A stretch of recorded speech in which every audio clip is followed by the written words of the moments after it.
Parang awa niyo na po ako. Tulungan niyo po ako.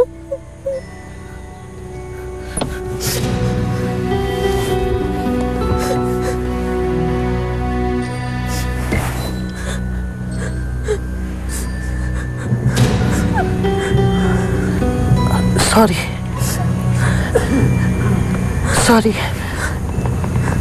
Huminto ako. Dadaling kita sa ospital.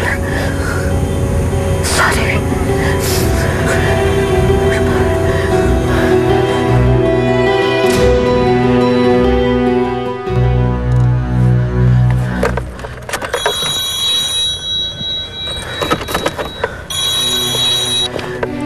Hello, Becky.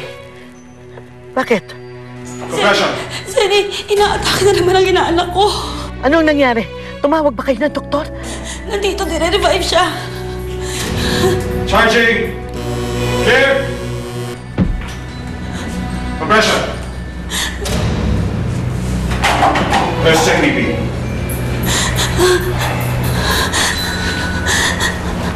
BP stable.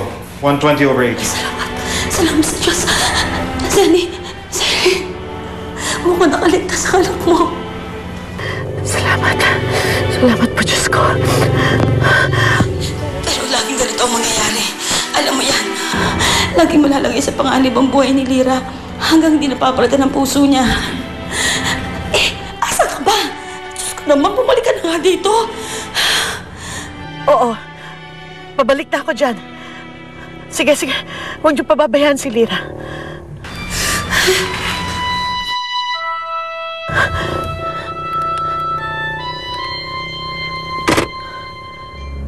Hello? Vanessa? Asan ang kapatid mo? Hindi po kami magkasama. Asan ang kapatid mo? Bakit wala siya dito? Mami, ang totoo po kasi... Ang totoo, nag-aaway na naman kayo, no?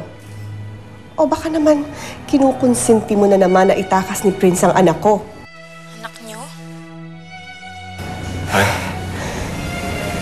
Pwede mo makausap? Hello, anak. Pagpasensyahan mo na sana yung mami mo sa mga nasabi niya. Nag-aalala lang siya kaya siya nakapagsalita ng ganon. Kung nasan ka man ngayon, baka pwedeng umuwi ka muna sana dito. Ayoko kasing dalawa pa kayong inaalala ko.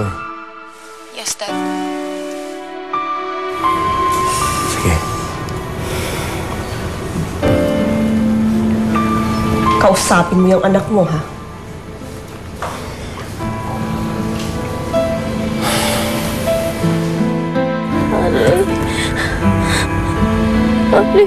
Akala ko po ba dadalhin niyo ako sa ospital?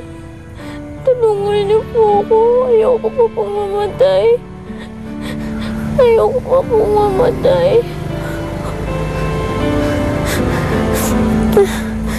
Sorry. Pero mas kailangan ng anak ko ang tulong.